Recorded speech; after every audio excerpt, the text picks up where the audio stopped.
memang pada masa kolonial itu, sejak Bapak Yepekun membumi hanguskan Keraton Jayakarta di 31 Mei 1619 itu, dia membangun kota baru namanya Batavia. Disinilah kemudian nanti banyak orang salah tafsir bahwa Batavia itu susah diucapkan, sehingga orang-orang kampung mengucapkannya dengan Betawi. Kan susahan nyebut Betawi daripada Batavia kalau menurut saya. Nah, jadi kekeliruan-kekeliruan seperti ini memang bertaburan pada buku-buku yang kita baca.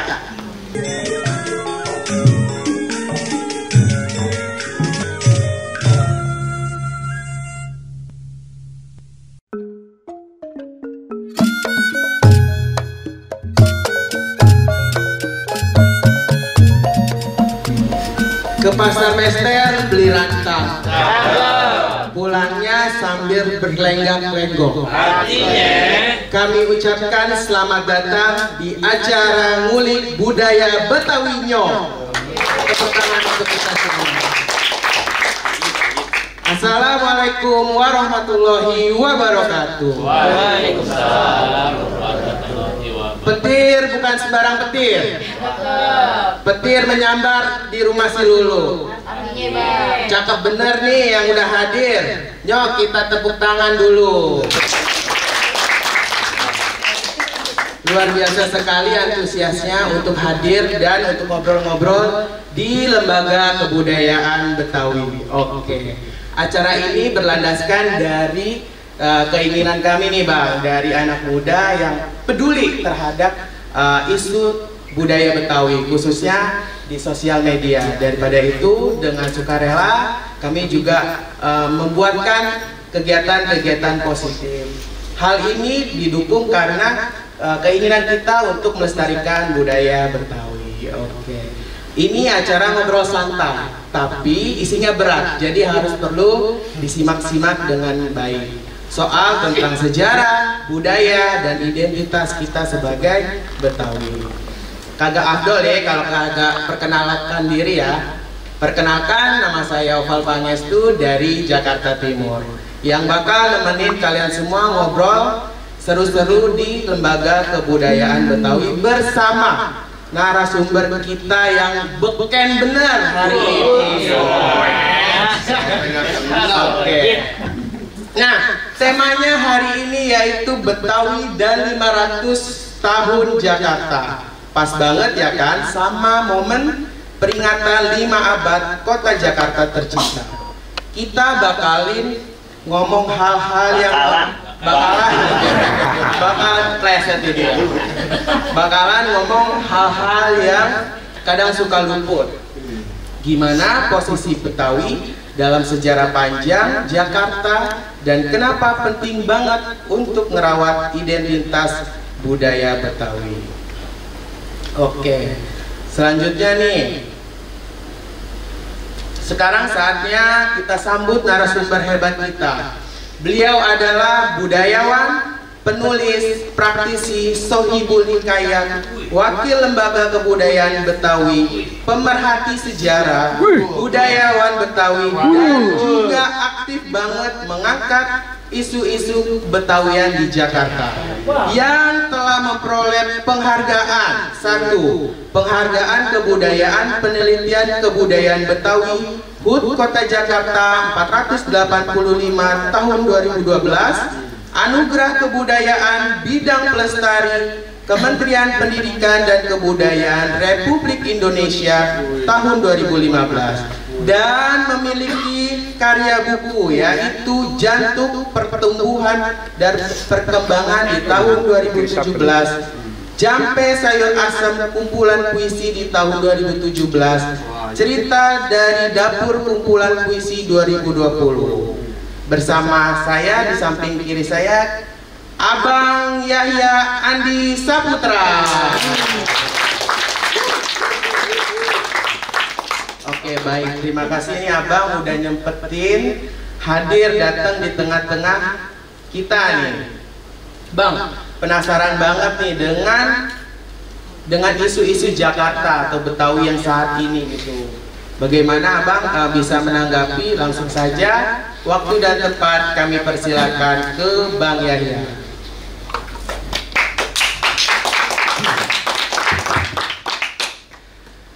Ke Pondok Bambu ada keramat.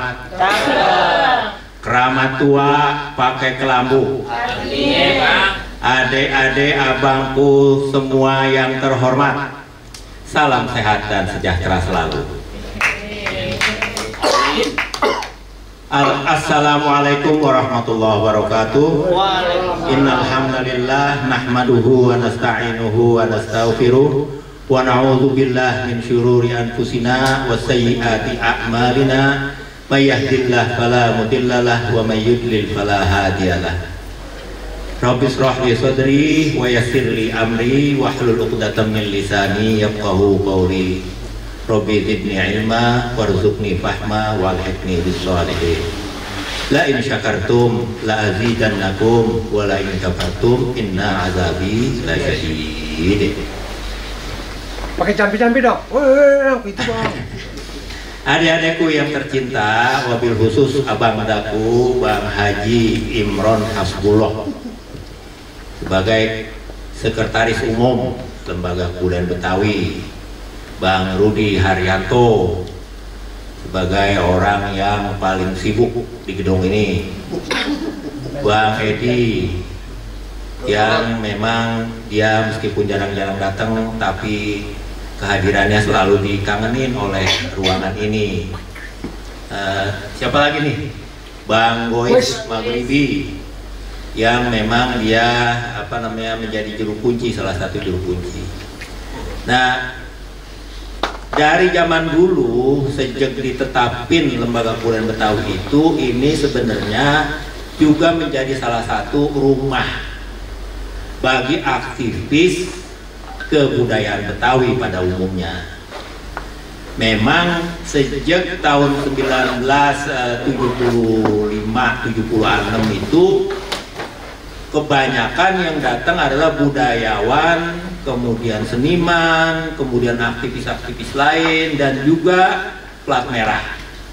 Karena bagaimanapun juga Lembaga Kebudayaan Betawi itu salah satu bidan yang memberojolkan dia saat itu adalah dari lempengan plat merah, yaitu pemerintah Provinsi DKI Jakarta, dan juga ilmuwan-ilmuwan yang begitu konsen kepada kesenian dan kebudayaan Betawi pada umumnya dan kota Jakarta pada umumnya. Kampus yang aktif saat itu yang juga menjadi bidan bagi Lembaga Kebudayaan Betawi adalah Kampus Universitas Indonesia dan kampus-kampus lain. Budayawan Betawi, budayawan lain juga tokoh-tokoh masyarakat kumpul ngeriung yang melakukan kegiatan namanya Praloka Karya Kebudayaan Betawi di tahun 1976. Itu kemudian rekomendasinya dari pertemuan itu adalah kebudayaan Betawi kudu diimpleng dari berbagai lempengan, ya, kudu dilihat dari berbagai segi. Oleh karena itu harus ada institusi yang memperhatikan kepada dia. Rasanya pemerintah waktu itu zaman Ali Sadikin emang belum mempunyai begitu banyak tangan untuk melakukan pertama-tama tentu saja pendokumentasian dan penelusuran data-data dari berbagai kampung.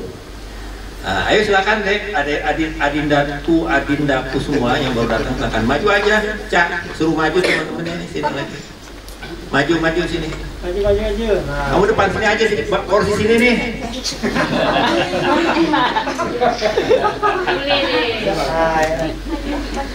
Nah, jadi maka Gubernur Ali Sadikin kemudian naikkan surat keputusan bahwa Lembaga Kebudayaan Betawi kudu ada lembaga yang nutur dari kampung ke kampung, dari toko ke toko, dari waktu ke waktu, maka dibentuklah Lembaga Kebudayaan Betawi, dan banyak tokoh dan budayawan Betawi, budaya nasional yang dilibatkan untuk nutur satu-satu. Maka dikenalin atu-atu saat itu. Dari seluruhnya yang ada, sebagian 75% sudah terdokumentasi oleh tim itu. Ada 2.700-an item dari seluruh jenis-jenis kesenian dan kebudayaan Betawi. Nah, maka itu pemerintah kemudian meskipun ada lembaga pemerintah resmi yaitu Dinas Kebudayaan saat itu yang sudah bercampur dengan mana-mana dengan apa-apa, jadi ada Dinas Kebudayaan, ada dinas dicampur dengan Dinas Kepurbakalaan, dicampur dengan macam-macam, akhirnya sekarang menjadi Dinas Kebudayaan. Nah, jadi kita di sini waktu itu memang bercita-cita ini Lembaga Kebudayaan Betawi menjadi rumah bagi tempat kita kongko, kita ngopi.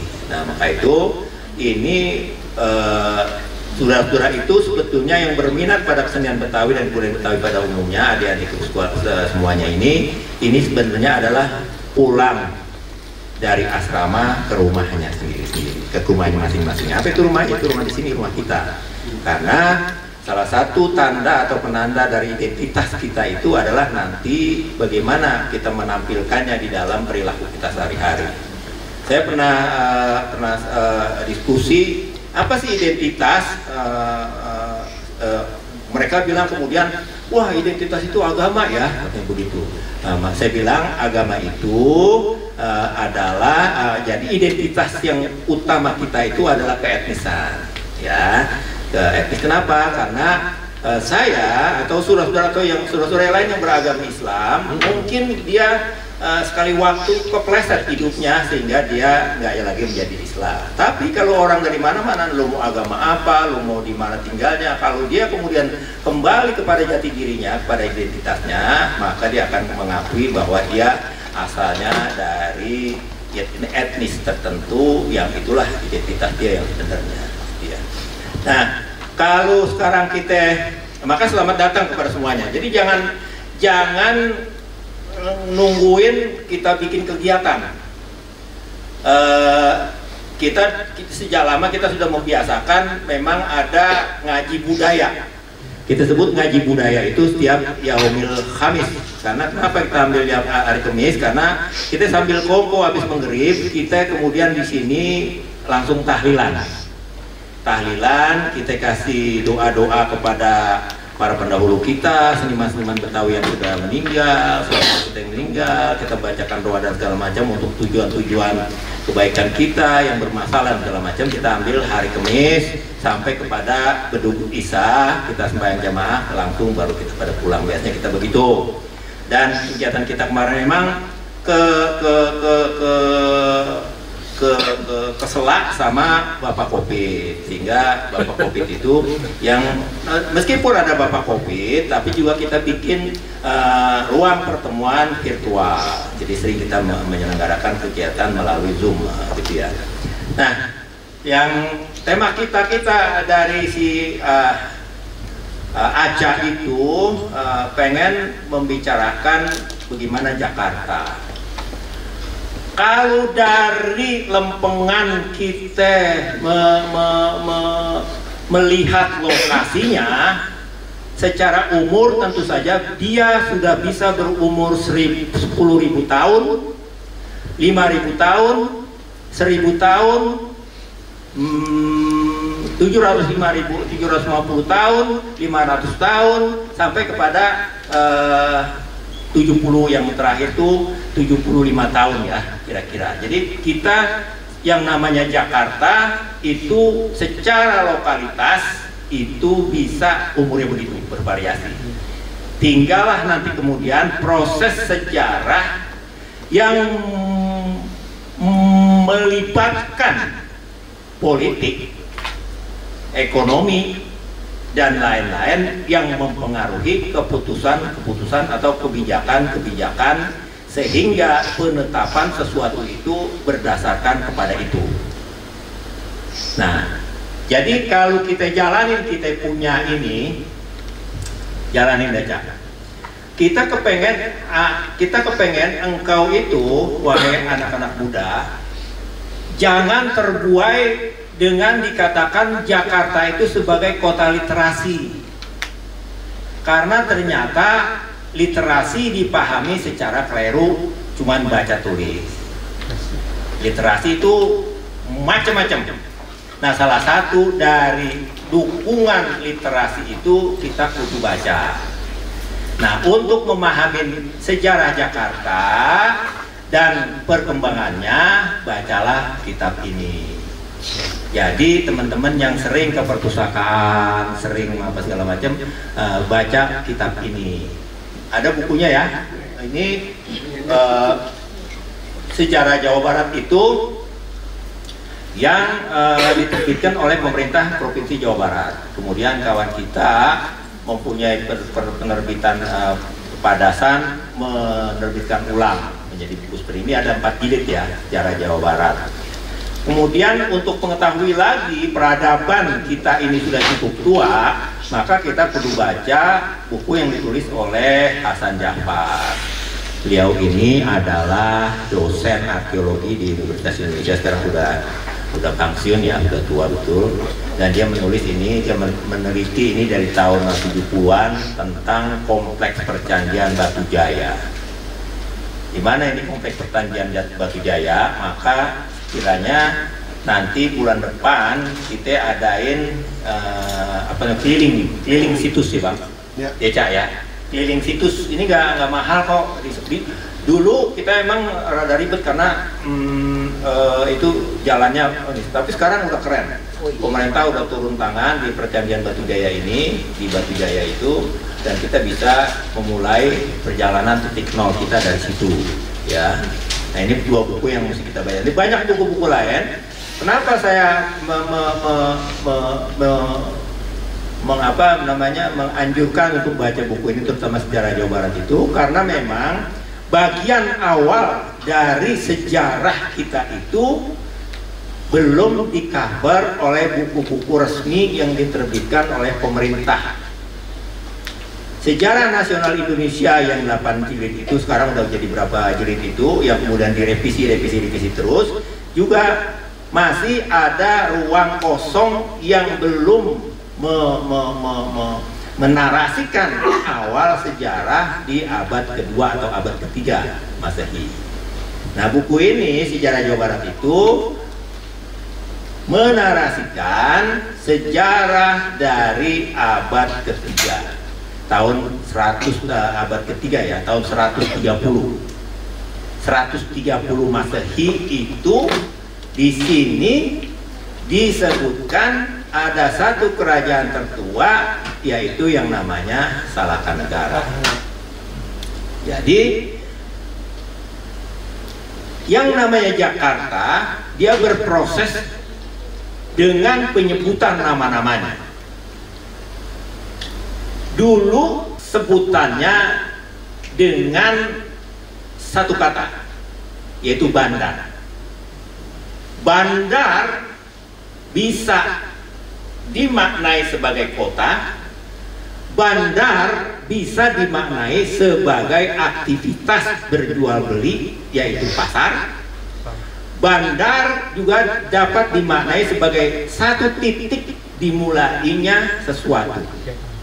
Maka kalau di abad ketiga, tahun di abad kedua 1300-an itu 130 Masehi itu ada satu kerajaan menurut buku ini yang di dalam buku-buku lain, karena dia nggak dipercayai oleh sejarawan modern karena belum didapat data-data yang menunjukkan bahwa dia masuk dalam kategori sejarah modern. Sejarah modern itu ditentukan dengan ditemukannya aksara atau tulisan atau tanda-tanda lain yang menjadi yang menjadi sumber primer dari keberadaan satu peristiwa. Nah, coba kita jalanin, Cak. Ini bukunya baca ya. Siap. Nah, kalau saya dan teman-teman di Lembaga Kebudayaan Betawi memang kemudian melihat bahwa sebelum sampai sekarang itu ada zaman dulu. Zaman dulu itulah yang kami bilang di situ adalah lapis-lapis. Jadi ada lapis awal, ada lapis tengah awal, ada lapis lokal, ada lapis kolonial, ada lapis mutakhir. Nah, yang di buku penelusuran sejarah Jawa Barat itu termasuk di dalamnya pada lapis kedua, lapis tengah awal. Lapis awal itu adalah lapis yang sudah diurai dengan cukup baik oleh geolog dan antropolog masa lalu, banyak buku-bukunya ya. Jadi bagaimana kawasan yang kita tempati ini terbentuk dari satu dari satu perkembangan geologi. Ketika di bagian bagian bludik itu terjadi sesuatu, apakah itu gunung meletus, apakah hujan atau apa, maka tanah-tanah itu bergeser terus sehingga terjadi lempeng-lempeng yang disebut oleh para peneliti itu lempeng kipas. Jadi kalau kita lihat buku-bukunya itu dia melempeng kipas. Kemudian dia menciptakan delta-delta, dia menciptakan muara-muara. Nah, maka karena dia hasil dari proses alamnya seperti itu, maka di atasnya menjadi bagian yang sangat subur, gitu ya. Nah, itu di bagian awal. Nanti itu di bagian sejarah awal itu, itulah nanti di sana masuk masa batu baru, batu lama, kemudian masa-masa besi, perunggu, perundagian dan seterusnya. Nah, di kedua inilah yang tadi di buku itu ada dimulainya kerajaan baru yang diawali oleh satu tokoh masyarakat saat itu yang dipercaya oleh orang-orang di sekitarnya membentuk komunitas. Orang itu bernama Aki Tirem. Ya, jadi nanti kalau ada teman-teman muda ini pengen bikin film, pengen bikin cerita, pengen bikin karya tari, pengen bikin bisa memakai buku itu. Jadi Aki Tirem. Aki Tirem itu dia udah engkong-kong. Jadi kalau engkong itu kan model kayak saya nih, engkong ini. Engkong itu kumisnya udah putih, udah segala macam, kepalanya udah botak. Nah, maka dipanggil Aki orang yang udah tua, udah berumur. Nah, itu Aki Tirem. Nama sebenarnya dia itu adalah Aki Luhur Mulia. Dia orang yang dipercaya. Nah, sekali waktu juga saya membawakan kisah ini di dalam seni pertunjukan Buleng. Karena seni pertunjukan Buleng itu kan memang dia sumber ceritanya dari tuturan-tuturan atau naskah-naskah kerajaan lokal di dalam negeri. Kalau Sohibul Hikayat itu dia cerita antah berantah yang mengambil sumber cerita dari kitab, salah satunya kitab Al-Fulailah wal Lailah atau kitab-kitab yang ditulis oleh Muhammad Bakir di akhir abad 19, nah awal abad 20 itu yang macam-macam hikayat, ada hikayat ini, hikayat itu, hikayat ini dan seterusnya. Ahlan wa sahlan, siapa nama lu anu dan Ican, siapa nama lu? Ican aja. Ya Ican aja ya. KMB. Anak KMB. Sama siapa? Sama teman-teman. Nih. Ya sini depan. Ulu sini guru. Depan sini. Depan. Ini udah langsung lihat guru. Ya, selamat datang juga fokus yang kece. Po Amira. Baik, Bang. Assalamualaikum semuanya. Udah pada makan belum nih?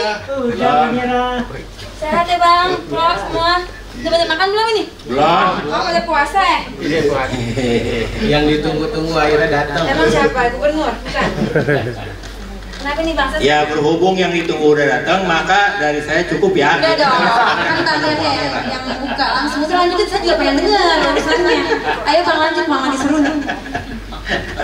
Tadi sampai mana Bang urusannya? Saya ngikutin. Dia baru mulai.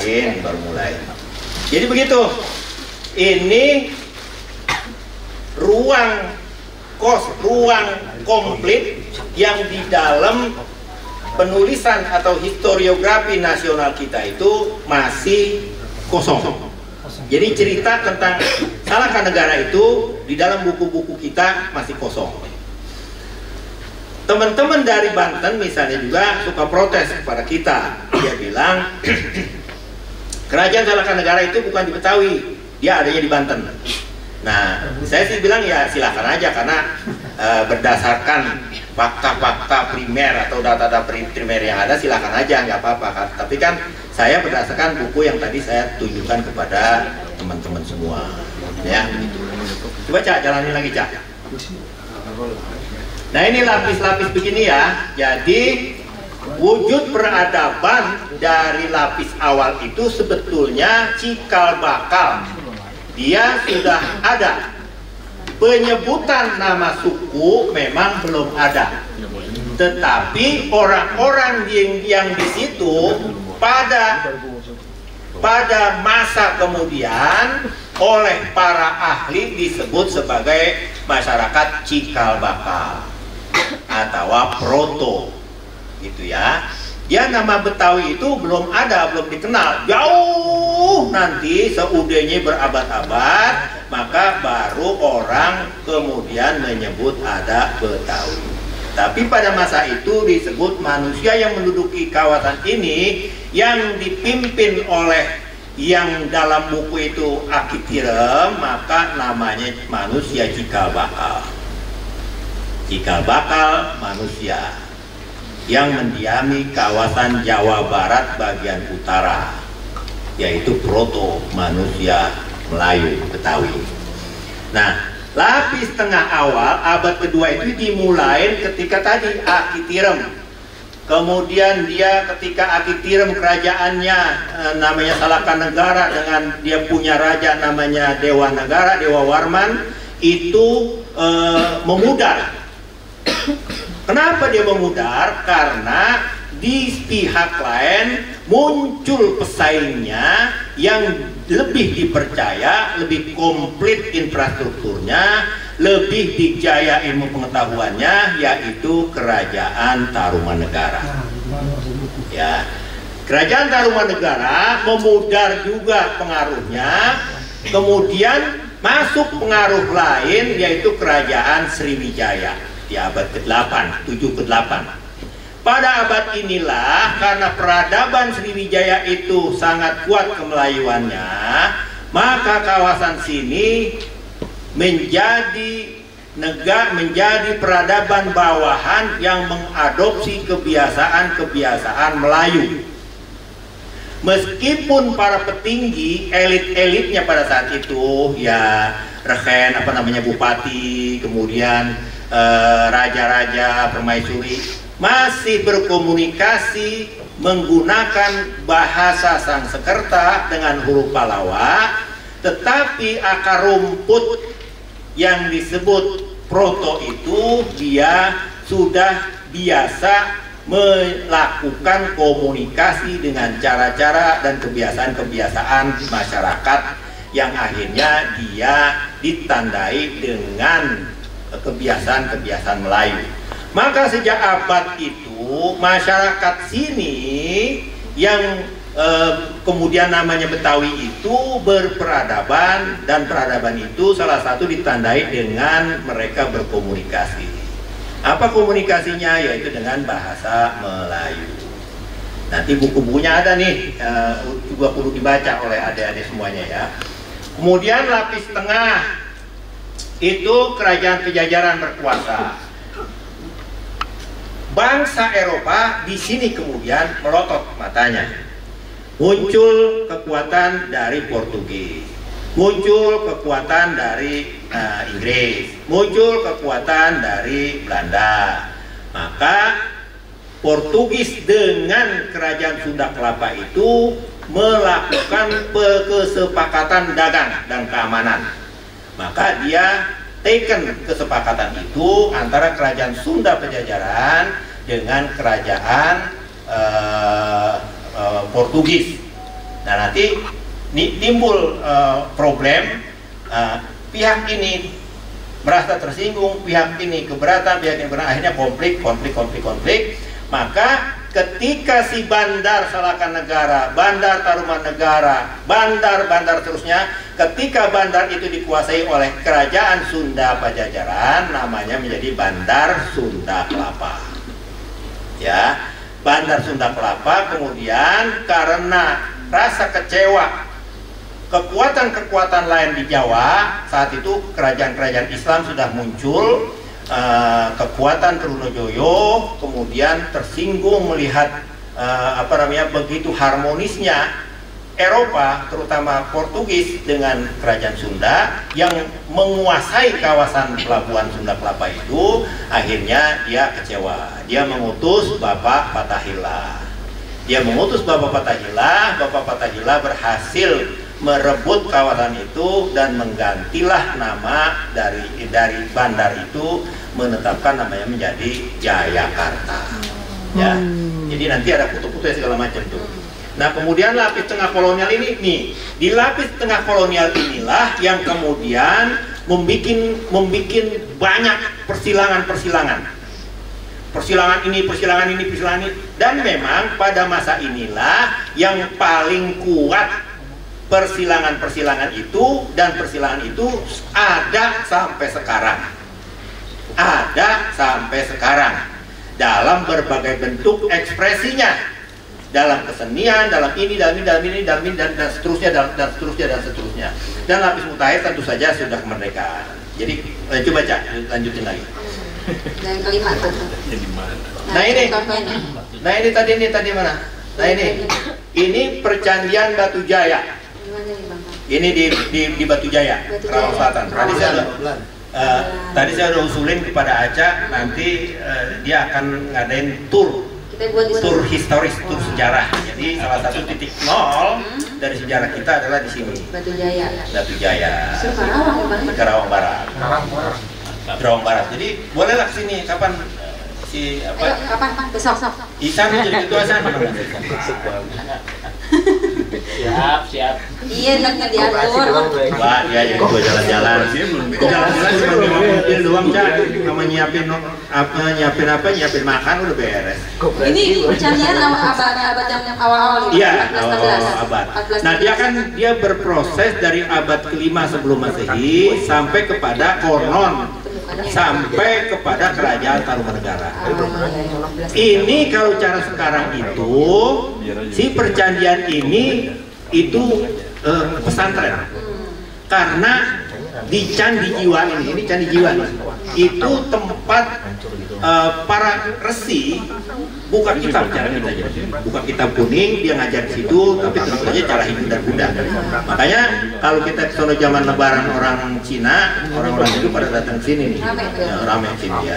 Nah ini bentuk candinya ada 26 ya, 26. Dulu disebut Unur. Unur itu kenapa? Karena ini adanya di kawasan sawah. Jadi kalau lagi musim panas dia kepanasan, musim hujan dia kehujanan, maka orang sono berinisiatif ditutupin lagi. Oleh karena itu tanah-tanah tutupan itu yang mengunduk itu namanya Unur, disebut Unur oleh mereka, gitu ya. Jadi Candi Batu Jaya ini banyak, ada 30, sekarang udah keren. Di sana juga ada museumnya juga. Bagaimana relief itu bisa kita temukan di sana. Peradaban yang sudah menunjukkan, mungkin kalau secara ekstrim almarhum Ridwan Saidi bilang ini juga ada kaitannya dengan peradaban Egypt. Oh, jangan dulu banget dong. Dulu banget, abad berapa tuh Egypt itu? Sebelum Masehi. Kalau bukti berarti tambah lagi satu, Betawi dari Egypt Bang. Itu banyak. Ya memang dia masuk akal ya, karena dia tinggalan dari simbol-simbol yang ada di situ. Misalnya kalau sekarang ini kan orang Kristen tuh lagi perayaan apa tuh? Paskah ya. Paskah itu kan ditandai dengan pelepah-pelepah betul. Nah itu juga di sana pelepah-pelepah palma seperti itu ada di sana. Jadi kemungkinan ya itu kan dia berani mengatakan bahwa ini kemungkinan peradaban Egypt dan segala macam. Bahkan ada lagi yang lebih kuno lagi sampai bagaimana dia menginterpretasikan dari kebudayaan Inka dan seterusnya. Kacau itu jadinya nanti. Tapi kita yang sederhana aja bahwa ini ada di sana, ada 32, nanti kita bisa lihat di sana. Dan ini adalah peradaban awal. Peradaban awal. Ini menurut buku tadi itu kawasan ini justru lebih luas dari kawasan Candi Borobudur. Menurut buku Hasan Ja'far tadi. Tapi tinggal ini aja gitu. Enggak, ini cuma satu foto satu aja. Ada 36. Nah harus ke sono berarti gitu. Iya. Biar lihat. Terus ya. Ini tadi sepanjang sejarah urusan Arab agak ada orang Arab. Belum. Arab belum main di sini. Dia masih di sono, masih di. Tapi masuk saja budaya orang Arab masuk. Satu bangsa. Nah ini yang tadi saya ceritakan di level kedua itu lapis kedua ini kerajaan Salaka Negara itu raja-rajanya. Jadi begini, dan berdasarkan buku yang tadi itu, ini juga kemudian setelah Salaka Negara memudar, maka kekuatan Tarumanegara ini menonjol, inilah raja-rajanya. Raja-raja yang paling terkenal di zaman Tarumanegara itu si Purnawarma. Karena masa dialah dia paling rajin kasih tanda-tanda batas-batas kerajaan dia. Ada nanti kaki gajah, ada ini dan seterusnya, dan termasuk batu tulis ya pada masa kerajaan si Purnawarma. Terus ya. Lanjut baca. Nah, ini orang Cina nih, belum Arab. Belum ya? Kita nungguin aja, nggak apa-apa. Sebelum Arab, kita ada orang yang suka jalan-jalan zaman dulu, yang disebut pelancong. Kalau sekarang turis. Sekarang si turis itu namanya pasien. Pasien datang ke sini, nyabak ke sini pada abad keempat. Kalau dia nyabak ke sini pada abad keempat, kemungkinan dia nyabak pada kerajaan Salaka Negara. Ya, nah di sono dia melihat ada kawasan di sekitar Ancol. Berarti kan si Salaka Negara itu kalau sekarang misalnya lo Chan ya, lo dari sini ke sono tuh ke Bletan, nanti ketemu BKT, dari BKT susulin BKT terus milirin terus nanti akan ketemu Kali Tirem. Sebelum Kali Tirem ente bakalan ketemu Rorotan ya, Rorotan terus nanti ketemu Kali Tirem. Nah si Kali Tirem itulah dia nanti terus milirin sampai kepada Marunda. Dia ke kiri, belok ke kiri Marunda Pulo, belok ke kanan Marunda Turin. Nanti dari situ ketemu lagi Kali Blencong, kemudian Kali BCL, terus sampai kepada Taruma. Nah itu jadi ini kalau dia sudah mencatat menemukan ada pemukim, Bang, ahlan wa sahlan. Sini ke depan, Bang. Assalamualaikum. Jadi kalau situ Bapak pasien sudah mencatat ada pemukiman penduduk di situ, kemungkinan yang dia lihat adalah Bapak Aki Tirem dengan masyarakat sekitar situ. Abad keempat nih. Si Aki Tirem ini orang yang ya ilmu pengetahuannya banyak. Orang mau ngawinin datang ke dia, mau bikin rumah datang ke dia, mau segala macam datang ke dia. Kemudian dia itu sekali tempo dia sedang mengelola kawasan itu. Tirem itu kan itu ya, kalau saus tirem tuh. Saus tirem. Tirem itu apa, Bang? Tiram itu kerang. Kerang, nah iya. Jadi kenapa dia namanya tiram? Karena sungai itu sampai milirin itu kemungkinan salah satu penghasilan dari kawasan itu adalah salah satu tirem. Oh, makanya dibilang Aki Tirem. Ya, Aki Tirem. Dan memang banyak penggalian-penggalian saat itu menemukan kerang-kerang gitu ya. Kemudian juga dia buyung. Buyung itu gerabah. kemudian lain-lain, rumput laut segala macam dia. Nah, ini makmur.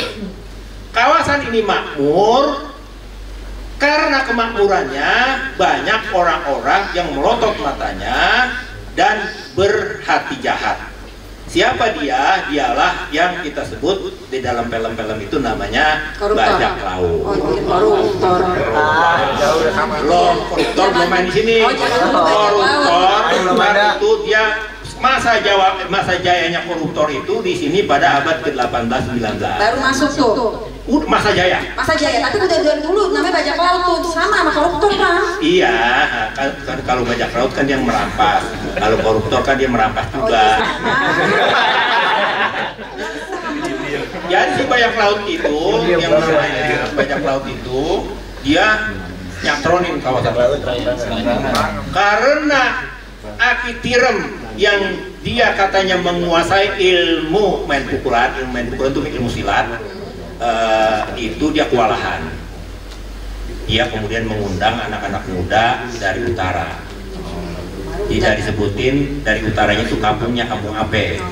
Tapi kemudian datanglah rombongan anak-anak muda yang gagah perkasa itu menolong kepada Akitirem untuk menormalisasi kawasan itu dari serbuan Bapak bajak laut, Bapak perompak itu.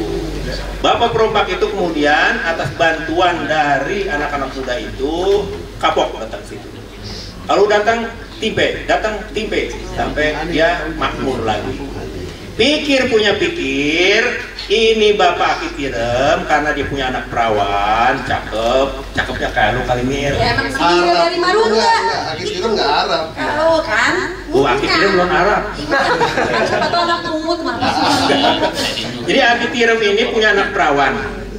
Namanya Larasati. Mana tadi yang itunya? Belum si Mire belum ya. Atas. Nah, Larasati. Oh yang itu. Si Larasati ini cakep. Siapa yang paling cakep di sini? Saya. Putus sama si Larasati. Masya Allah. Maka dia pikir nih, kayak ini gue punya anak udah cukup umur 19-20, ada anak muda yang gue percaya, dikawinin lah dia. Maka si anak mantu itulah yang kemudian diserahkan mengelola kawasan itu, jadilah Dewa Warman, Salaka Negara. Iya, gitu. Di Arab belum main nih, Arab. Jadi si Larasati kawin sama si Dewa Warman. Dewa Warman, jadi dia tuh yang menguasai satu. Jujur tapi tuh bang. Cakep nih. Jadi kalau ada yang mau bikin film, Mira, nanti ini gambaran dia itu, teduh lu, dia rada pesek dikit. Lu kan kelihatan mancung lo. Udah paham saya bang. Kalau saya apa bagian antagonis yang serem-serem urusan saya. Bukan serem. Malampir. Nah itu saya setuju. Bapak zaman dulu bukan begitu. Cakepnya kayak lu, tapi dia mancungnya bukan kayak mancung lo. Gak apa-apa, yang penting bayarannya paling mahal.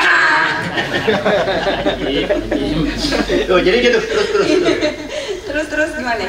Nah ini, jadi kira-kira pada masa, nah ini tadi Prasasti Tugu juga dari zaman itu, terusnya deh, ini zaman Tarumanegara ya. Nah ini kawasan tua kita itu memanjang dari Betan sampai Bekulon. Betan itu tadi Kampung Melayu di Batu Jaya. Di Solo ada Kampung Melayu di Batu Jaya, sampai lagi Kampung Melayu di Teluk Naga, Rawasakban. Itu panjang tuh. Silakan masuk sayang. Jadi ke depan sini. Semua dipanggil sayang. Siapa sih bang? Semua dipanggil sayang. Jadi itu kawasan yang sangat luas dari Kampung Melayu Batu Jaya sampai Kampung Melayu Rawasakban Teluk Naga. Itu yang disebut dengan situs buni. Di situ pada masa prasejarah banyak ditemuin macam-macam alat-alat, ya gerabah, ya emas, ya anting-anting, ya gelang, ya macam-macam itu. Oleh karena itu kawasan ini memang sudah kawasan yang tua, dan kawasan yang keramat. Kalau kata Bang Timbong itu kawasan yang keramat. Terus. Itu tadi manfaat ini dari. Ya ini terus saja, nanti kamu bisa ambil ini. Terus. Nanti masuk sih bang, sebentar condet tuh ya bang. Ya. Terus.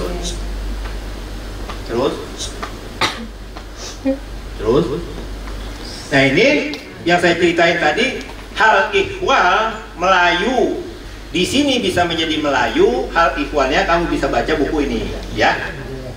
Ya, ada buku nanti makanya saya ngomong aja lagi tanpa sumber. Ini cuma satu, ada berapa? Ada 8 buku yang bercerita tentang Sriwijaya. Itu 8 buku yang udah di Indonesia, yang ditulis oleh orang-orang dan sejarawan luar negeri. Ada bahasa Belanda, ada bahasa Inggris, itu lain lagi karena saya nggak baca, itu susah. Mendingan bahasa Indonesia. Ini salah satu ya, kedatuan. Jadi ini bisa jadi di sini sudah berperadaban Melayu dari pengaruh ini. Memang pengaruh Jawa Timur, Jawa Tengah secara de facto dia menguasai kawasan Jawa Barat bagian utara. Jawa Barat bagian dia utara. Tapi secara hukum kawasan itu dikuasai oleh kekuasaan dari Jawa Tengah, Jawa Timur. Jadi ke saat itu kan muncul kemudian bagaimana Majapahit, ya, kemudian Mataram yang Mataram Islam. Nah, dia sebetulnya menguasai secara hukum kawasan ini karena dia sudah menaklukkan itu. Dia ditaklukkan itu, di sana terjadi ribut terus. Bagaimana Trenggono bersaing dengan ini sehingga itu menghabiskan waktu mereka untuk menormalisasi dalam keraton mereka masing-masing. Sehingga kawasan ini secara de facto dipengaruhi oleh peradaban Melayu dalam buku Kedatuan Sriwijaya dan seterusnya. Jadi ini udah biasa jadi Melayu. Jadi tadi memang kalau secara surat menyurat, secara apa namanya itu dia ditulis dengan huruf Sanskerta dengan huruf Pahlawan. Terus deh. Terus. Ini sebetulnya di zaman penjajahan itu Arab sudah masuk. Alhamdulillah akhirnya diakuin. Tuh kan bener bang. Urusan antagonis aja. Iya. Terus. Nah, Pajajaran. di kerajaan Pajajaran ini mulailah Islam diperkenankan pada sudah masa Sribaduga Maharaja, ya. Bahkan Dewa Niskala yang kemudian juga melahirkan Sribaduga itu Islam sudah biasa, sehingga pengelana dan dai-dai dari kampungnya Amira sudah biasa mundar-mandir ke sini, sehingga banyak orang sini yang nanti menjadi anak dari Surawisesa itu pergi ke Arab, pergi haji. Jadi ya Cakralarang, Subanglarang itu sudah condong kepada agama Islam, sehingga Surawisesa yang berniat menyerbu Demak, Banten, Demak dan kerajaan Mataram sana itu mengurungkan karena ternyata anaknya itu belajar ke Mataram, belajar agama Islam, nanti dari sana itu dia mukim ke Mekah, pergi haji dan belajar ke Mekah kepada masjid-masjidnya dari Amira. Nah, ini nama panjang Surawisesa Jaya Prakosa. Apa salah satu juga penyebabnya akhirnya Jayakarta dibentuk Pak? Bukan, dia justru yang disingkirkan oleh saudaranya Amira. Saudara Amira itu yaitu Bapak Fathahillah. Kurang antagonis apa lagi saya tuh? Bapak Fathahillah itulah yang kemudian menyingkirkan Surawisesa. Dia pergi balik nolonin, balik pulang ke Bogor dan seterusnya, pergi ke Banten. Yang kemudian dari di Banten itu ya kemudian menjadi komunitas Baduy salah satunya. Iya.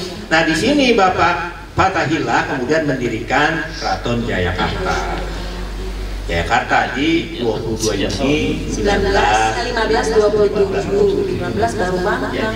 Nah, di sini kerajaan Pajajaran itu menganut sistem Commonwealth, ya, persemakmuran.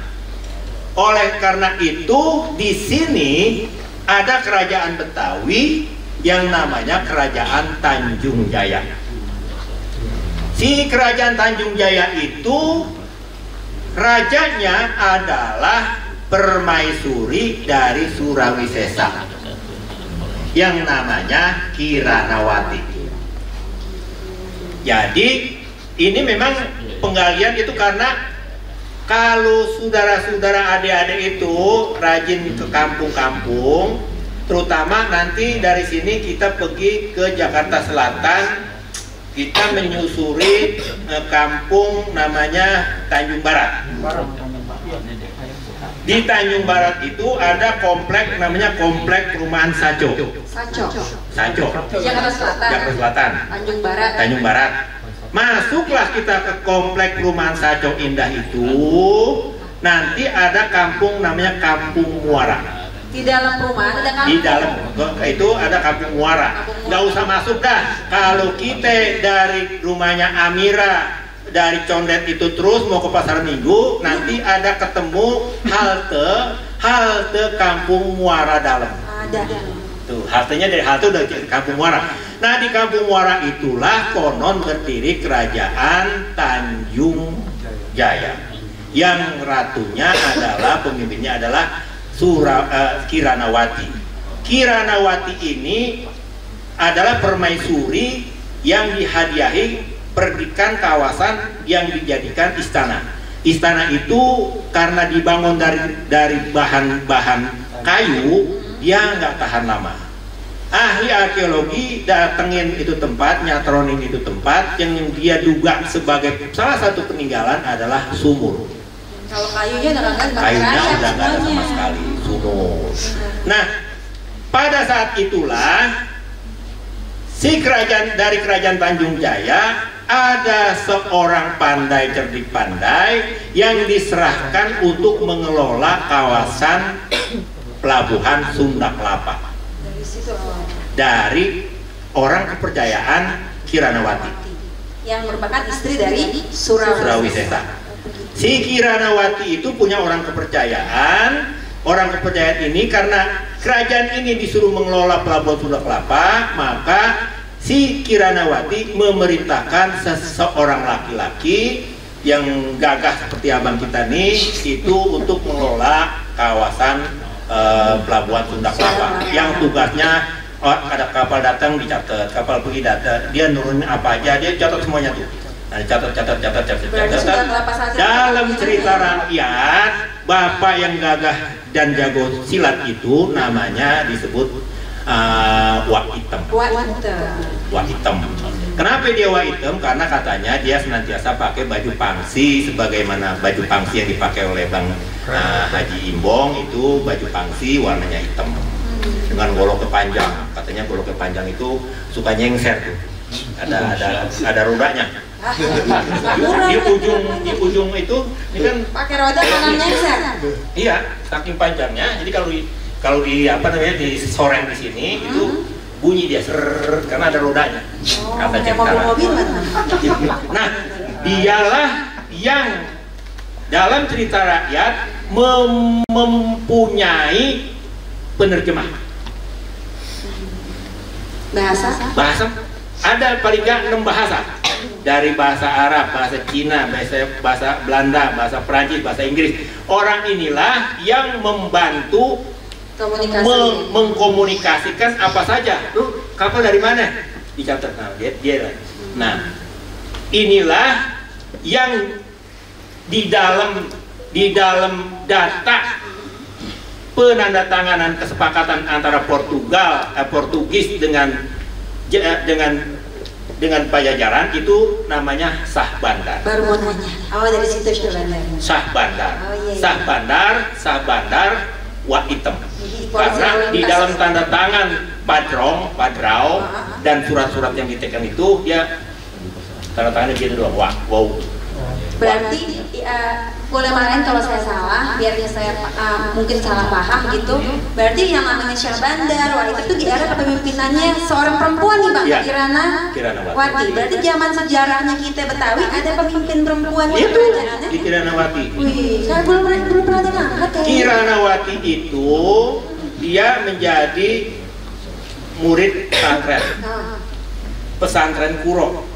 ini nanti kalau nanti kita pergi ke Perjanjian Batu Jaya, kita akan ketemu Kampung Pulau Kalibata, tempat Syekh Kuro.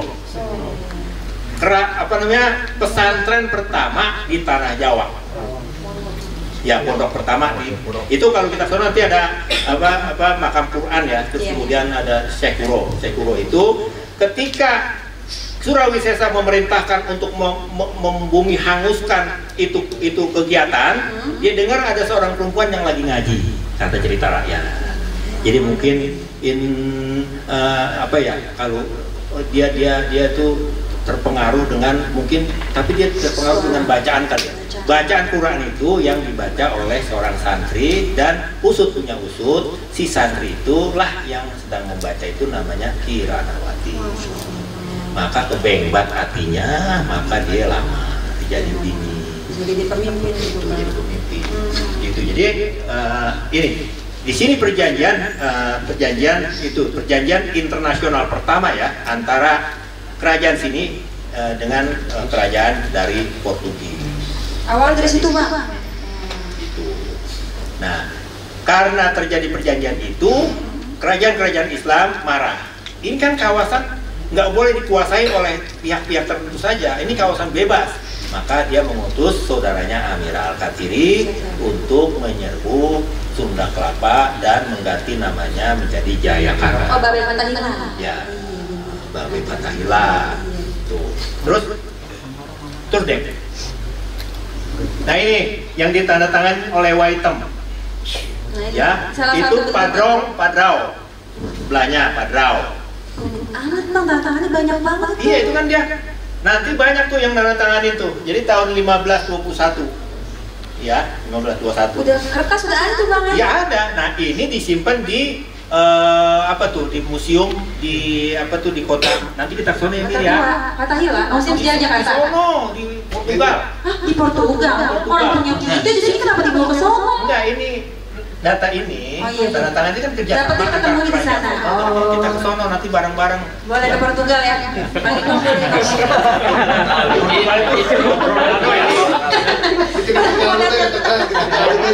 Boleh kertas kan? Ini tinggal kita fotonya aja Bang. Ini disimpan di ya. Nah, kan ada tuh di upload. Ini tanda tangannya Waitem yang mana? Mana? Coba dicari non yang mana coba tulisan Waitem. Yang paling tebel. Yang paling tebel tuh. Coba terus. Terus coba ketemu nih nanti. Zoom. Nah ini. Dan Tanjaya yang tadi nih. Iya. Ini terus aja. Sejarahnya nih. Nah ini. Masuk Portugis. Jadi Portugis itu ada Fernando de Almeida, Francisco Anes, Manuel Mendes. Jadi ini yang sekarang saudara-saudaranya dia ini menjadi naturalisasi pemain sepak bola. Abang, sekarang mereka ini keturunannya di Kampung Tugu, Jakarta Utara tuh siapa namanya itu yang penyanyi itu? Ini si Andreas yang cewek yang cantik siapa? Angel, si Angel tuh. Udah pernah Kampung Tugu belum? Mainnya kurang jauh. Padrau itu nanti si Pajajaran itu orangnya itu ada Mendari Tadam, itu apa sih? Sekretaris kabinet ya, sekretaris kabinet. Ada di situ. Sumenggung, ya, itu anunya aja, pangkat-pangkat. Ada Mundari Tadam, itu perdana menteri, Menseskap gitu kalau sekarang ya. Kemudian Tumenggung, Adipati, Sabandar. Nah, Sabandar inilah yang kemudian namanya si Waitem. Jadi dia itu dalam penglihatan orang-orang yang yang cenayang gitu ya, dia konon suka duduk bersila di museum sekarang tuh museum Bahari. Ada menaranya namanya Menara Syah Bandar. Menaranya miring, maka dibilang menara kisahnya orang Indonesia. Nanti pemain ada ekspresi dari Syah Bandar ini kemudian muncul silat Syah Bandar. Oh. Akan ditunjukkan sama Bang Yaya. Coba Bang Yaya. Silat Syah Bandar. Sama sahabat kudu akur. Jakarta emang mau 5 abad tapi budaya Betawi jangan sampai luntur. Balas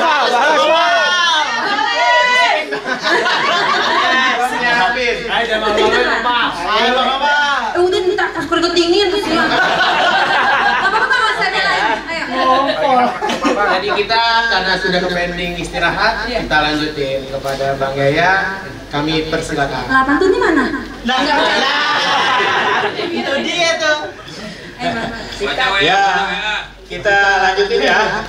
Lanjut. Kalau misalnya ini kita jalanin aja, jalanin terus. Lagi, Ya, 15 terus, jalanin terus.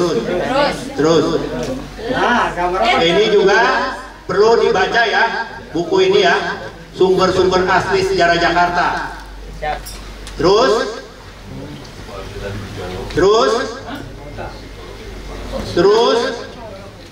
ini juga buku perlu dibaca bagus-bagus bukunya yang menggambarkan kehidupan sosial masyarakat saat itu.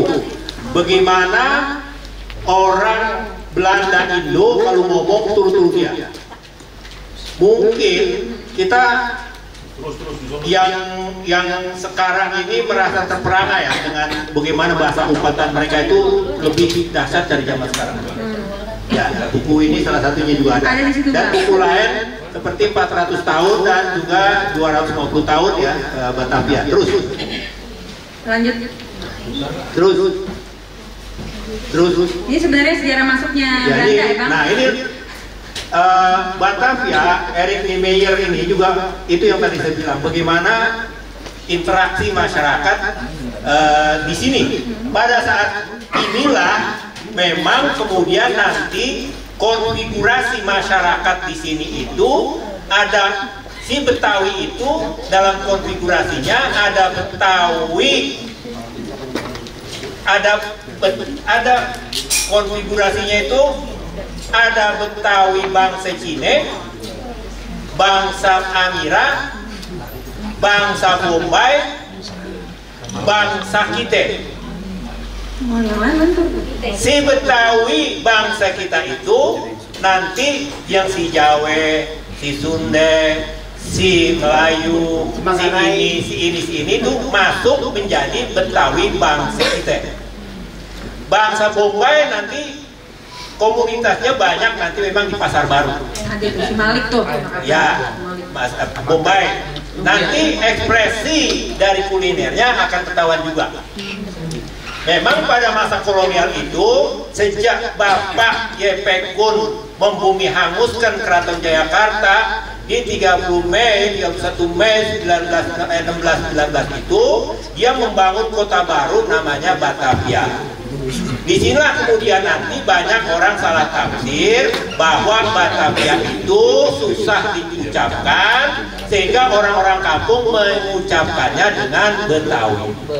Kan susahan nyebut Betawi daripada Batavia kalau menurut saya.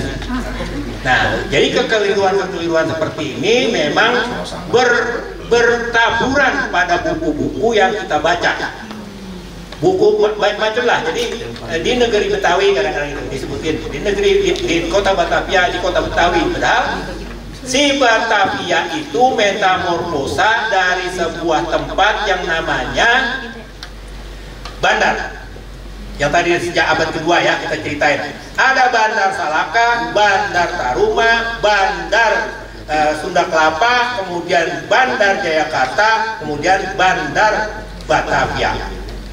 Nah, si Batavia ini pada masa Batavia inilah karena Bapak Y.P. Kun membumi hanguskan Keraton Jayakarta ada di buku itu dalam tempo 3 hari bumi hangus semua. Bapak Y.P. Kun dari dia punya logi kemudian berpikir ini harus dibikin kota baru. Maka dia merancang kota baru dengan mengganti namanya menjadi Batavia di 31 Mei 1619. Nah, dia membuat kota ini karena Jayakarta di bumi hanguskan, orang yang ngabur, kota kosong sehingga dia mendatangkan banyak orang. Terutama orang yang dahulu sudah ada di sini, yang terutama tukang-tukang itu terutama yang dipimpin oleh Sobengkong. Sobengkong itu kapiten Tionghoa yang pertama ya, kapiten Sobengkong, dan dialah yang mengkoordinir tukang-tukang Tionghoa untuk menjadi tukang. Didatengin lagi nanti banyak orang karena si VOC ini berhasil di Batavia. Dia memperluas kekuasaannya, kemudian dari Jakarta ini penjajahan dimulai. Nah itu bervariasi tuh, di Aceh paling terakhir ya dijajah. Nah dia mendatangkan tukang-tukang kuli apa dari tempat-tempat yang dia kalahkan. Maka ekspresi kita mengenal kota ini dengan sebutan Kampung Melayu, kemudian Kampung Jawa, Kebantenan, Makassar, Ambon, Arab, Pejongkoran, Pekojan, itu karena memang dahulu orang Bapak Yepekun itu mengundang mereka baik yang dikalahkan maupun yang dibawa secara paksa ataupun budak-budak disuruh bekerja di sini. Perkembangan kota semakin oke, maka pengusaha-pengusaha muncul, terutama pengusaha-pengusaha yang mengeksplorasi tanah yang ada di Betawi, terutama pabrik-pabrik gula. Pabrik-pabrik gula itulah yang kemudian merusak habitat sungai. Karena dia membangun perusahaan-perusahaan gula di sepanjang Sungai Ciliwung, maka Sungai Ciliwung menjadi tempat pembuangan limbah dari pabrik-pabrik itu. Ketika musim hujan dia kebanjiran, ketika musim panas dia kekeringan yang menimbulkan di Old Batavia itu menjadi kawasan yang kebok kalau kata orang Betawi. Kebok itu bau minta ampun. Karena zaman dulu itu di awal-awal abad itu orang Belanda belum gali spiteng. Jadi dia kalau mau itu dia suruh dia punya betinde siapin ember. Ember itu maka dia dikumpulin di ember, ntar beduk subuh itu betinde pembantu-pembantunya buang ke Kali Ciliwung. Pada masa panas maka baunya situ Kali Ciliwung, terutama masuk abad ke 17, 18 itu, terutama memang nanti kejorokan para penghuni kota itu yang mengakibatkan munculnya disentri, ya, mencret, berak-berak. Konon Yepekun juga mati karena digigit oleh nyamuk malaria. Di 1770-an itu memang ada 3 gubernur jenderal yang mati lantaran mengalami cuaca tropis dan sakit diare itu. Data di 1730-1780 itu hampir separuh orang yang datang ke Batavia dari sono itu mati separuh. Ya, bukunya ada ya, bukunya banyak. Buku di sini ada, di buku yang lain juga ada banyak. Terutama kalau saudara-saudara sekali waktu baca juga buku 6 buku tebal, baik itu Priangan maupun buku Old Batavia yang ditulis oleh Bapak F. Daha, ya itu terkenal itu. Nah, jadi ini di buku di sini.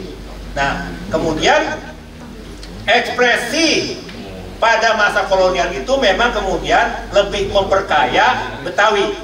Karena kemudian orang Cina yang kemudian menjadi Cina peranakan memberikan andil yang cukup gede kepada kesenian kita. Muncullah kemudian apa yang disebut dengan kesenian gambang kromong, tari coket, kuliner-kuliner yang beraroma Tionghoa.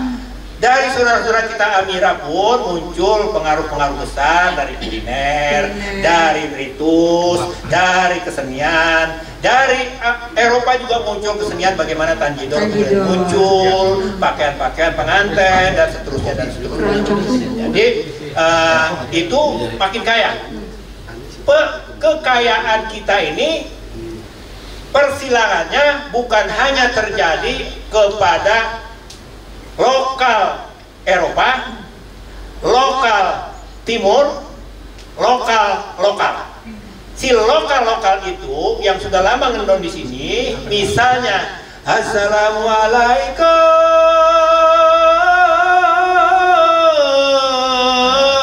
ya Muhaimin ya salam, balikna wal muslimin. Dung itu reban dia. Ulangin lagi. Si rebana biak itu Udah selesai. rebana biak itu ekspresinya kemudian memunculkan tarekat. Tarekat dalam ekspresi geraknya memunculkan tari uncul. Tari blenggo. Dia tari blenggo itu lurus-lurus. Di depan bang, depan aja bang. Itu begini, jadi kamu wahai hamba Allah, janganlah engkau sombong di tengah-tengah yang maha kuasa. Maka engkau Assalamualaikum ya Muhammad salam. Ekspresi lain nanti itu konon dari tarekat itu, tarekat Abdul Qadir Jailani siapa bang? Abdul Qadir Jailani itu tarekat apa? Nasabandiyah. Maka Bang Pitung melazimkan tarekat itu sehingga dia kemudian mengelola energi dirinya. Ketika di film Bang Pitung itu dia jadi ayam, menjadi apa tuh ikan. Dia nggak kelihatan. Padahal dia hanya secara itu mengelola dia energinya sehingga Tuan Schuttheine yang cari-cari dia itu nggak lihat dia karena dia. Nah ini pun nanti ekspresi ini kelihatan juga pada dukun-dukun, terutama dukun Mangkeng. Dukun Mangkeng itu kemudian bisa menjadi dukun pawang hujan. Dia mengusir hawa yang mau turun ke sini ke tempat air. Jadi itu tuh. Jadi dari tarekat itu kemudian muncul macam-macam ekspresi lokal ke lokal, nanti bisa menjadi bulan. Bun sapun itu pembukaan cerita bulan. Kalau pembukaan cerita Sohibul Hikayat itu kan seperti biasa, seperti Amirah mau ceramah di masjid. Assalamualaikum. Dan itu kemudian ekspresi lokal kepada lokal, lokal kepada timur, lokal kepada Eropa. Jadi itu irisannya begitu ya, konfigurasinya nanti akan jelas gitu ya dalam. Nah pada masa Hindia Belanda, pada masa VOC sampai kepada Hindia Belanda itu semakin kencang. Nah ketika VOC bubar karena korupsi nih, korupsi itu sudah parahnya minta ampun di 1799 sehingga dinyatakan pahit. Maka pemerintah melakukan likuidasi, jadilah pemerintah secara resmi menjajah Hindia Belanda. Jadi kerajaan menjajah Hindia Belanda tahun 1800. Tahun 1800 itu terjadi konflik di sono, sehingga di sono pun akhirnya di Eropa berantem berebut antara Inggris dengan Prancis, Prancis dengan Belanda. Prancis menang. Di sini ekspresinya adalah Denders. Prancis kalah, Inggris menang. Di sini ekspresinya jadi Stanford Raffles. Nah, dulu bang, itu asal mulanya nanti akhirnya bubarnya VOC gara-gara itu juga tuh bang? Enggak, itu gara-gara sangat banyak korupsi. Tapi salah satu momentum karena ributnya mereka di Eropa bisa juga nggak berpengaruh? Enggak, itu memang hedonisme gubernur jenderal yang dia punya 40 pembantu dengan kereta kerencana yang dia mengibaratkan dirinya meniru kegiatan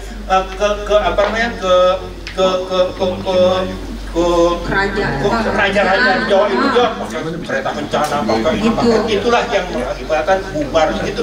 Bukunya ada ya, bubarnya VOC itu karena korupsi, ada bukunya. Jadi maka pemerintah Hindia Belanda, pemerintah kerajaan Belanda menjajah secara resmi menjadi Hindia Belanda di sini.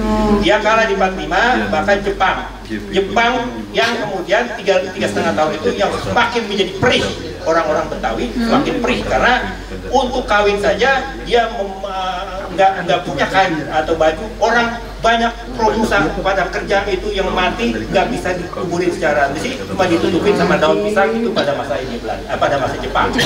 Kutu yang namanya apa tuh? Kutu apa? Kutu yang ada di baju itu. Kalau kita garuk semakin payah. Jadi kira-kira seperti itu. Ya terus deh. Pokoknya dulu balik gara-gara korupsi ya bang? Gara-gara korupsi. Seusahannya pergi korupsinya belum sampai sekarang. Korupsi itu. Kenapa nggak dibawa juga dulu? Terus itu buku-buku yang bisa dibaca ya. Tuh, sama Tamrin tuh. Nah, itu masuk tuh. Kita udah 3:30 nih bang, pas nih. Nah ini, jadi umur Jakarta itu kalau secara lokalitas dia bisa saja 10.000 tahun umurnya udah. Bisa aja sudah 5.000 tahun. Bisa aja 185 tahun, 1895 tahun. Bisa aja udah 1000 tahun, bisa aja 500 tahun, bisa aja 83 tahun, bisa aja 80 tahun, bisa juga 75 tahun. Coba. Coba lagi. Nah, ini umur kalau tadi 42, Jepang dudukin sini mengganti Batavia menjadi Jakarta. Kemudian pembentukan PNDD, Pemerintahan Nasional Daerah Jakarta oleh Soekarno tahun 45. Ini umurnya kira-kira sama RI. Kemudian dualisme kepemimpinan di Jakarta karena di tahun 47 itu Belanda dengan nikahnya menduduki lagi kawasan ini sehingga kepemimpinan di sini ada dua. Pemimpin di sini dari federal, dari penjajah yang mau kembali lagi itu namanya Sastro Mulyono, dari Republik Suwiryo. Nah, kemudian ini juga bisa diakui sebagai umur kota Jakarta karena secara mandiri di 31 Maret 1950 pengakuan kedaulatan secara resmi kota ini, nggak ada campur tangan yang lainnya. Kemudian kalau dari Lempengan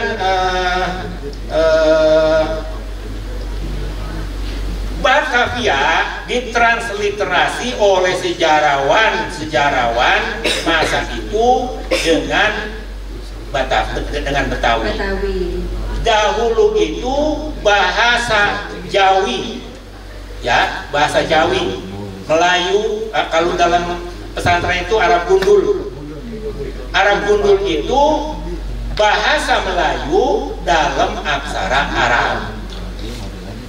Tulisan Batavia wal Betawi sama aja jumlah hurufnya.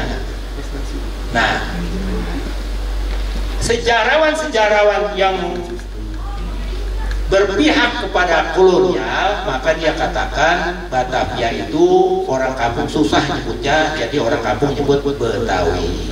Betawi ini terasa.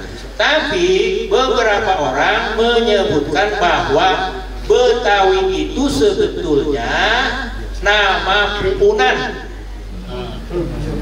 Si Puunan itu adalah Bulinging Betawi. Masih ada nggak bang? Banyak. Pohon Bulinging Betawi itu dalam istilah lokalnya adalah pohon ketepeng. Not ketapang. Oh, beda lagi. Ketepeng. Dalam bahasa Latinnya Cassia glauca L.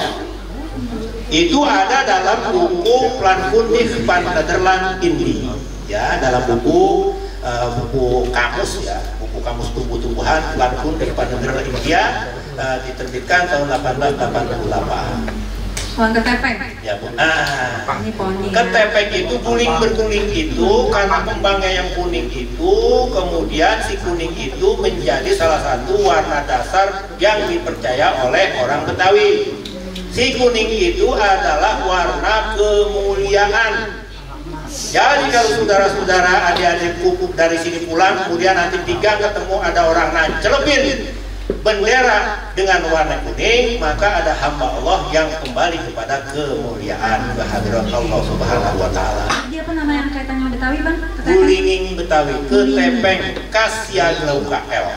Bulinging Betawi. Nah itu zaman dulu kalau ada orang sakit kulit, Bang Rijal ya, itu digebek, dimandiin pakai babakan daun dan kulit ketepeng. Maka itu yang namanya Gebek apaan? Digebek diguyang. Buk sama aja. Digebek Goyang. Bukan digebek itu dimandiin. Ya, itu jadi itu salah satu. Jadi banyak di media di Bapak Google kalau kita lihat apa itu Betawi, oh Betawi betah di wilayah, oh Betawi itu asalnya bau tai gitu ya. Itu hal-hal yang menurut saya yang nggak mungkin ya. Ada yang bilang betah wirid gitu. Yang bagus-bagus Pak kita yain aja Pak. Yang bagus-bagus Pak kita yain. Betah wirid. Nah, jadi kira-kira begitu. Jadi memang ada beberapa, tapi yang kuat karena engkau mengutip dari Paman Google, maka Paman Google masih tetap bilang bahwa Betawi itu asalnya dari Batavia. Karena belum ada yang mulai sekarang kita pakai, kalau engkau masih meyakini bahwa Betawi dari Batavia silakan, tapi harus ada imbangannya bahwa ternyata menurut ini kalau Ridwan Saidi malah jadi 3. Satu, dia itu melihat Betawi itu bentuk ragam hias, bentuk ragam hias yang kemudian diterjemahkan menjadi ini Gigi balang. Gigi balang. Bentuk gigi balang itu dibilang reggae, meliuk-liuk. Jadi itu Betawi. Betawi juga dia bilang dari anting-anting, ya anting-anting. Jadi kira-kira seperti itu jadi bantuan. Nah, tapi memang mulai saat ini kita coba beranikan diri bahwa Gulinging Betawi itu menjadi salah satu dari pilihan kita untuk menyebut Betawi. Gulinging Betawi. Ya, kan semua kampung, saya menghitung kampung-kampung ini atas saran Bang Imbong itu saya menghitung kampung-kampung dari nama pohon, nama-nama kelurahan dari nama pohon. Iya benar. Itu apa juga nama pohon. Itu. Jadi gitu ya.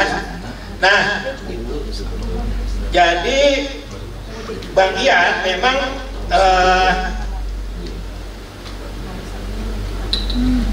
iya kan tadi konfigurasinya begitu Bang. Persilangan kita dengan Tionghoa melahirkan ekspresi kesenian yang berbau Tionghoa. Salah satunya Gambang Kromong. Si Gambang Kromong ini dulu Gambang Kromong berkelas-kelas. Ada kelas dalam yang disebut Obin, lagu dalam. Ada kelas populer yaitu lagu sayur. Di lagu sayur inilah kemudian muncul tari cokek. Cokek itu dulu adalah penyanyi. Ketika ditanggap oleh orang yang lagi yaras saat itu, yaras itu ulang tahun, maka dulu itu yang muncul lagu Gambang Kromong dalam varian lagu dalam. Dia mendayu-dayu. Maka sekarang pun anak-anak itu udah gak kenal nama-namanya. Misalnya Mawar Tumpah, Semar Gunem,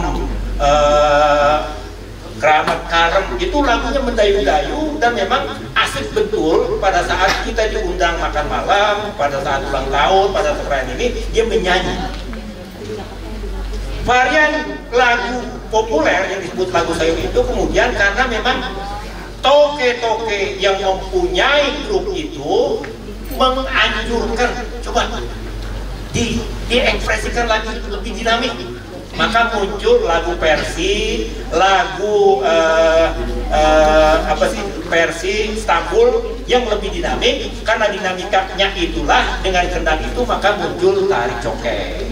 Si cokek yang awalnya menjadi penyanyi menjadi penari. Kalau ada tamu di datang itu saya datengin, saya sodel namanya, sordel. Dia ambil, dia punya lehernya dengan ini, dia dulu pakai selendang penyanyi itu.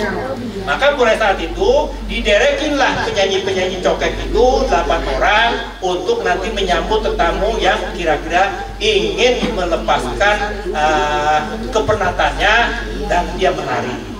Nah, gitu. Jadi ekspresi Islam tentu saja. Bagaimana Sohibul Hikayat itu yang sebetulnya adalah sangat kiai. Karena dia nggak kepengen disebut kiai dai, maka dia menyebut dirinya tukang cerita, tukang Sohibul Hikayat. Si Rebanabiang juga begitu, si Hadroh begitu. Kemudian upacara-upacara siklus dari mulai hatam, dari mulai hakekah sampai kepada turun tanah nguburin itu senantiasa kita berbaunya kepada itu. Jadi dalam siklus kita, dalam upacara segala macam itu memang macam-macam, karena ini kan kita mengikuti tata cara dari kebiasaan wali-wali zaman dulu. Wali-wali zaman dulu itu ogah bikin sakit hati orang, maka dia akomodir apa-apa yang dia kerjakan, tetapi itu membahagiakan kita. Maka kita pakai pendupaan, maka kita baca selawatan, maka kita pakai macam-macam dengan cara itu. Tapi itu semua, bahkan nenek unduk kaki unduk ada daging mengungsir udah kagak, ada daging si kapes pesuri warsang itu putih tiap orang apa itu dukun mengok. Mengok ini dulu selain kita beli anuan apa namanya itu belaok dari warung Cine, tulis di mari di sini. Iya benar. Di apa namanya diolah di sini. Tulis pakai tulisan itu semua. Itu sakit gigi juga nanti dipantet di pintu kita dengan tulisan lamrong segala macam, itu dengan namanya raja, apa namanya, wafak. Di golok juga ada wafak tekok, ada wafak nimbul. Itu nanti macam-macam tuh. Itu ada yang pakai pegangan, ada yang pakai jimat segala macam. Itu memang dia kagak mau mengecewakan, sehingga itu dipakai dengan kombinasinya nanti nenek unduk atau nenek unduk kaki unduk segala macam. Allahu kafi, Allahu maafi, Allahu la yadurru ma'asmi syai'un fil ardi wa la fis sama wa huwa samiul basir. Asyhadu alla begitu. Dukun surat juga begitu, bengkong. Jadi bengkong juga begitu dulu, yang tangannya adem, yang apa segala macam gitu. Jadi orang-orang lagi Amira lagi bunting juga dia dibacain. Bacaannya apa tuh bang? Bacaan kalau orang bunting itu kita? Bacaannya duduk pos. Duduk pos, ada bacaan nanti. Ini kalau dia udah 9 bulan ininya masih di atas, itu kan baklat. Jadi dia perlu benerin, dilempengin sama mak dukun kita. Apalagi dulu tuh ada anak-anak yang kelilit tali pusar. Lehernya Kelilit tali pusar. pucus ngelilit dia punya leher. Tali pusar kalau kata. Ada juga dulu yang khusus kelilit. Maaf ya, anak tuh kalau sekarang kan kita di usam-usam lihat di TV tuh neng, tuh cak tuh miran tuh anak lo tuh ini bagus tuh jadinya. Karena ada tuh. Dulu kagak ada, diputer-puter. Jadi madukun kita itu bahwa dia emang udah menguasai ilmunya itu ada bukunya Mujarobat namanya ya. Itu dia lihat dulu ada orang yang swing. Maaf ya, swing itu dibetulin sama mak dukun. Di perut? Wah iya. Ini tangan ada yang gebel, ada yang lebih, ada yang kurang. Ada yang cuma punya dengkul, nggak punya paha. Ada yang punya paha doang, nggak punya dengkul. Ada yang double, palanya 2. Ini itu ini ada dia baca gitu ya. Jadi dia ada perhatinya tuh di dalam Mujarobat itu ada. Kemudian ada buku lain, Tajul Muluk sama buku-buku lain itu dibaca. Karena dia memang, apalagi nanti yang terkait dengan gaib-gaib itu dengan kuntilanak itu sama orang bunting demen banget. Karena hawa darah dari orang yang lagi bunting itu harum buat si kuntilanak. Jadi kira-kira begitu. Iya. Terus Udah bang, katanya waktunya habis tuh bang. jadi bagian, jadi begitu bang, itu memang kombinasi dari kita itu seperti itulah yang terjadi. Bagaimana nanti kita bisa lihat pakaian pengantin kita yang perempuan namanya kebesaran Carenoni Cine, yang laki itu busana cara haji aurat seterusnya. Itu ya bang ya. Bang Abdul Khair, nyablak itu memang karena seni pertunjukan itu yang lebih sering dan dominan ada di depan kita dari zaman dulu, sehingga ngomongnya begitu. Padahal dulu tukang-tukang hikayat itu kalau dia ngajar sifat 20, ayo naik ikutin ya, wujud artinya ada, maka mustahil lihat ya ada, mana dia dalilnya, Allahul ladzi khalaqas samawati wal arda wa ma bainahuma, dan seterusnya. Jadi kelembutan dulu orang perempuan kita itu ngomong seperti nyanyi. Itu kagak diketahui oleh orang-orang yang hidup di kota. Orang-orang yang hidup di kota itu mengkonsumsi seni pertunjukan, terutama yang ada di layar-layar kaca, dan layar-layar kaca itu ngomongnya begitu, maka ada stigma, ada ada anggapan jadi orang Betawi begitu semua. Maka mulai saat ini abangku Bang Khair, mari kita lempengan ini. Apalagi dunia pendidikan itu membutuhkan itu. Kita di sini Bang Imbong itu merilis namanya ngajar yang belajar gembira. Jadi dengan riang, dengan gembira itu dia bahagia terus, dia nggak ada doakan gitu. Kalau orang nggak ada doakan, dia kira-kira seperti itu. Jadi gitu ya Bang Khair, mari kita sama-sama lempengin kita punya urusan, kita bagusin kita punya keinginan. Nggak ada gunanya fanatisme dengan memperlihatkan kibar-kibaran bendera dengan pawai main gede-gedean, itu nggak ada gunanya. Jadi mari kita sama-sama mencakepin kita punya diri. Jadi jangan saling nyemongin, tapi saling bedakin. Gitu ya. Iya Bang. Ada lagi? Iya Bang, katanya waktunya habis Bang. Udah kalau gitu kita waktunya habis kan waktunya gituan, waktu kita mah belum. Kita kalau udah Bang yang ngomong masa mama jam berapa? Ayo kita lanjutin. Sampai Isa. Ya udah. Jadi ini kan juga udah pada malam ya. Sore. Belum main asar. Jadi langsung udah asar masih ngomong ditampar setan gitu. Pokoknya nanti kita atur aja ya, kita bisa ngobrol di mana-mana, kita di sini banyak tempat. Setu Babak aja belum kita explore. Iya. Nanti di pulau, di mini di sini kita bisa. Insya Allah. Yang penting Bang Yaya sehat terus. Ilmu terus buat kita semua. Anak-anak muda ini kalau mau begini nih, di sini kan perlu juri yang tadi bilang juri. Kalau salah satu dari benar-benar ya. Yang ada sekarang kan meskipun tahu tapi kurang pede. Jadi tahu ilmunya tapi pedenya kurang. Jadi itu yang juga itu. Tapi emang bener ilmunya belum cukup Bang Yahya. Kalau makanya Bang Yahya aja deh sehat terus, kasih ilmu terus. Insya Allah apa kita siap. Fotokopi Bang Yahya. Iya kalau bisa. Iya kan? Iya. Boleh dikelarin ya? Boleh diudahin ya Bang? Ya nanti Ica diundang sama Bang Rijal di tempat dia enak. Iya Insya Allah. Ayo Itu malam tuh enak tuh karena dia siapin itu apa bir petok yang enak. Ayo Bang Imbong, mungkin mau ada yang sampaikan lagi sebelum kita udahin sama-sama. Iya. Jadi tadi udah kita dengerin. Intinya kita memang terbuka sekali nanti teman-teman Historia Batavia menjadi leader gitu, dan kita backup ke depan. Kita memang goalnya itu tadi. Tunggu bisa Bang, menjadi ini saya usulin ya kepada anak muda yang suka main gituan tuh, main TikTok dan segala macam. Iya. Ini kan kamu ngomongin ini biar tuntas, ngomongin ini biar tuntas, ngomongin bangku ini apa namanya biar tuntas, ngomongin jendela pintu itu biar tuntas. Itu sedikit-sedikit juga mantep tuh. Ayo kesini deh. benar. Main sini kasih tahu nanti ada Bang Yahya, ada Bang Imbong ya. Intinya terbuka, kita pengen kalian jadi agen-agen perubahan dari kita semua. Targetnya kita bareng-bareng, kita kasih tahu Betawi adalah pembentukan karakter gitu tadi. Kita pengen goalnya itu think globally, act locally.